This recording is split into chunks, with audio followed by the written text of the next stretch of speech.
29 de abril de 1945. Un domingo por la mañana. El cielo estaba gris.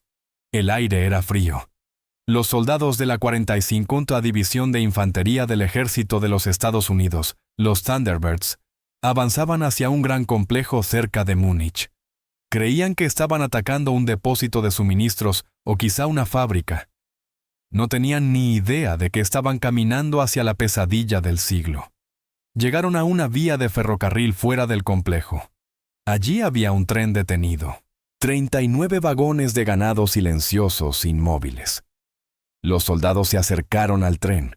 Lo olieron antes de verlo. Un teniente se asomó al interior de uno de los vagones y gritó. Dentro del tren había cuerpos, miles de ellos. Hombres, mujeres, niños. Hambrientos, golpeados, apilados unos sobre otros como basura. Los habían dejado allí para morir de sed y de exposición. Algunos de los cuerpos tenían marcas de mordiscos porque los vivos habían intentado comerse a los muertos para sobrevivir. Los soldados estadounidenses eran veteranos. Habían combatido en Italia. Habían combatido en Francia.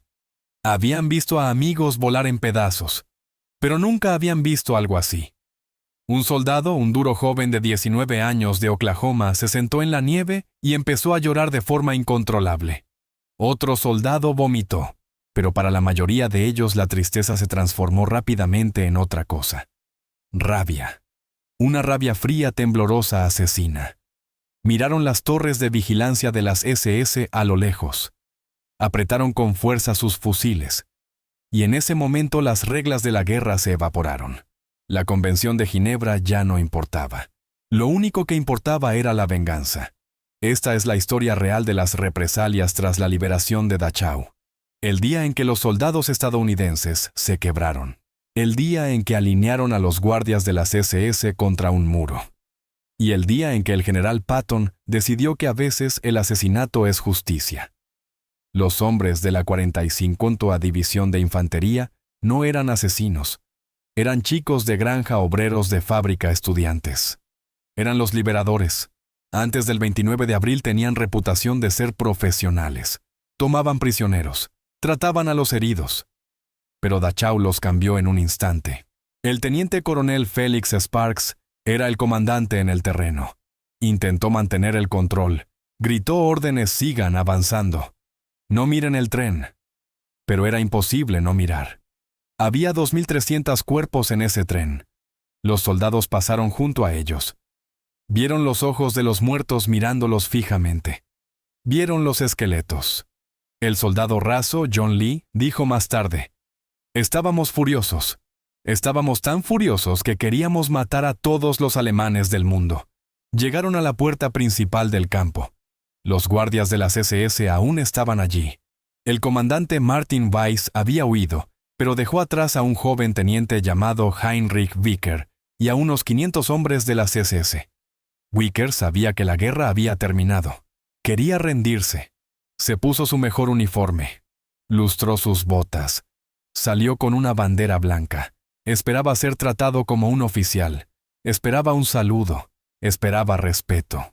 Se acercó a los estadounidenses y dijo: entrego este campo al ejército de los Estados Unidos.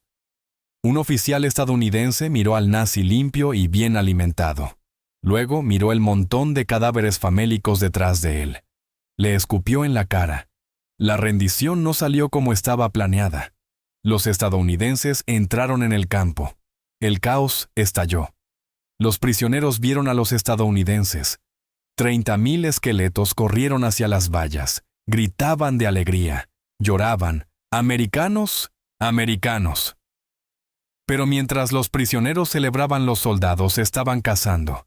Un grupo de guardias de las SS intentó rendirse cerca de un depósito de carbón. Levantaron las manos, gritaron: Hitler kaput. Hitler está acabado. Creyeron que esa frase mágica los salvaría. No fue así. Un teniente estadounidense, creemos que fue el teniente Jack Bushyhead, un oficial nativo americano, los observaba. Estaba temblando. Acababa de ver el crematorio. Había visto el horno aún lleno de cenizas humanas. Miró al guardia de las SS que estaba allí de pie, sano, arrogante. Miró a sus hombres. No dio una orden verbal. Simplemente hizo un gesto con su subfusil Thompson. Que los alinearan. Los alemanes estaban confundidos. Se alinearon contra un muro de ladrillos unos 50 de ellos. Empezaron a entrar en pánico. «Convención de Ginebra. ¡Convención de Ginebra!», gritó uno. Un ametrallador estadounidense apodado Barday montó su ametralladora calibre .30 en un trípode. Se oyó el sonido metálico del mecanismo. Miró al teniente. El teniente asintió. Un fuego de ametralladora masivo y sostenido. Gritos. Duró unos 10 segundos. Cuando el humo se disipó, los hombres de las SS yacían en el suelo. La mayoría estaban muertos. Algunos se retorcían. La nieve estaba negra por el polvo de carbón y roja por la sangre. El teniente coronel Sparks oyó los disparos. Corrió hacia allí. Vio a sus hombres disparando contra el montón de cuerpos. Sacó su pistola y disparó al aire. El sonido seco del disparo resonó. «¡Basta!», gritó. «¡Basta! ¿Qué demonios están haciendo?». El artillero lo miró. Tenía los ojos vacíos. No estaba arrepentido. Estaba llorando. Coronel sollozó, se lo merecían. Ese no fue el único incidente. Estaba ocurriendo en todas partes. En la Torre B, los guardias de las SS intentaron rendirse. Bajaron por la escalera con las manos en alto. Los soldados estadounidenses no esperaron. Les dispararon mientras bajaban. Fuego, fuego, fuego. Los cuerpos cayeron al foso. Los estadounidenses luego caminaron hasta el borde del foso y vaciaron sus cargadores en el agua solo para asegurarse. Un soldado raso escribió más tarde a casa: «No fue una batalla, fue una ejecución, y no sentí nada». Después de lo que vi en aquellos vagones de ganado, ya no eran humanos para mí. Pero los estadounidenses no fueron los únicos que mataron a los prisioneros. Las víctimas también querían su turno. De alguna manera los prisioneros salieron de los barracones. Estaban débiles, apenas podían caminar, pero la adrenalina los impulsaba. Encontraron a un guardia de las SS escondido en una torre de vigilancia. Lo arrastraron hacia abajo. No tenían armas de fuego. Tenían palas. Tenían palos. Tenían sus propias manos. Los soldados estadounidenses se quedaron mirando. Fumaban cigarrillos. Un oficial preguntó: «Deberíamos detenerlos». Un sargento respondió: «No, déjalos terminar». Los prisioneros golpearon al guardia hasta matarlo. Lo destrozaron. Fue algo primitivo, fue salvaje, fue justicia. En otra parte del campo, los prisioneros encontraron a un capo alemán, un prisionero que trabajaba para los nazis, y golpeaba a otros prisioneros. Lo ahogaron en una letrina. Durante 1 hora Dachau fue una zona sin ley. Las víctimas se convirtieron en jueces, jurados y verdugos, y el ejército de los Estados Unidos simplemente miró hacia otro lado. Con el tiempo, el orden fue restablecido. El teniente coronel Sparks detuvo las matanzas. Encerró a los alemanes supervivientes para salvarlos de sus propios hombres. Pero el secreto no pudo mantenerse para siempre. Se habían tomado fotografías. Fotos de soldados estadounidenses de pie sobre montones de alemanes ejecutados. Fotos de la masacre del Patio del Carbón. Unos días después, llegó un equipo investigador encabezado por el teniente coronel Joseph Whittaker. Entrevistaron a los soldados. Recogieron las fotografías. Redactaron un informe de investigación sobre el presunto maltrato a guardias alemanes en Dachau. El informe fue demoledor. Concluyó que las tropas estadounidenses habían violado el derecho internacional. Recomendó consejos de guerra. Recomendó que los héroes de Dachau fueran tratados como criminales. El informe subió por la cadena de mando. Llegó al escritorio del general George S. Patton. Patton leyó el informe. Miró las fotos de los guardias de las SS muertos. Miró las fotos del tren de la muerte. Patton era un disciplinario estricto. Normalmente castigaba a los soldados por llevar las botas sin lustrar. Pero esto era diferente. Patton sabía lo que sus hombres habían visto. Sabía que las SS eran monstruos. Llamó a las SS la escoria de la tierra. Convocó al oficial investigador. Alzó el informe y dijo: «¿Qué es esta basura?». El oficial respondió: Señor, es evidencia de crímenes de guerra. Patton arrojó el informe sobre su escritorio. ¿Crímenes de guerra? Entras en un lugar así, ves 2000 cuerpos en un tren y esperas que mis muchachos sigan el reglamento. Claro que no. Según se dice. Patton añadió. Estos hombres estaban sobrepasados. Tenían los nervios destrozados y el dedo fácil en el gatillo. Eso pasa en la guerra. Luego hizo algo legendario. No firmó los documentos para el Consejo de Guerra. Tomó el informe y lo quemó. O según algunas fuentes, ordenó que se enterrara en el archivo más profundo y ultrasecreto, para no ser abierto jamás. Dijo a su Estado Mayor: no habrá juicio.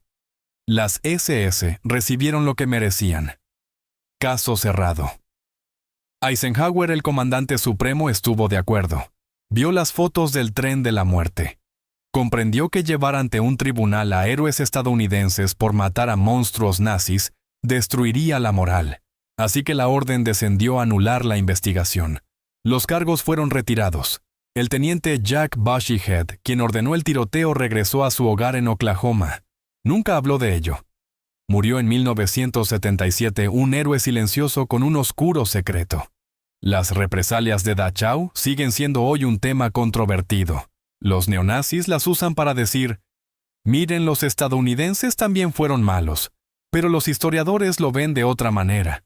No fue un genocidio planificado. Fue una reacción humana. Fue el quiebre de la mente humana al enfrentarse al mal absoluto. Cuando ves a un niño morir de hambre, cuando ves una sala llena de cadáveres, puedes seguir siendo un soldado profesional o te conviertes en un vengador. Los soldados de la 45ª División tomaron su decisión.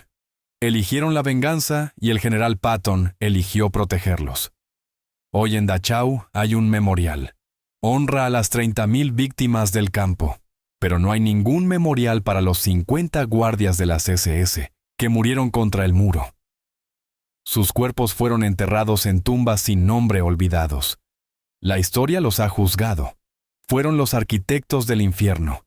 Y el 29 de abril de 1945 se encontraron con el diablo. En cuanto a los soldados estadounidenses, cargaron con el recuerdo del tren de la muerte el resto de sus vidas. Intentaron olvidar los disparos, pero nunca se arrepintieron. Un veterano dijo años después: sé que matar prisioneros está mal, pero ese día en ese lugar se sintió como lo único correcto que se podía hacer. Esta es la pregunta más difícil de la guerra. Si hubieras visto el tren de la muerte, ¿habrías apretado el gatillo? Sé honesto.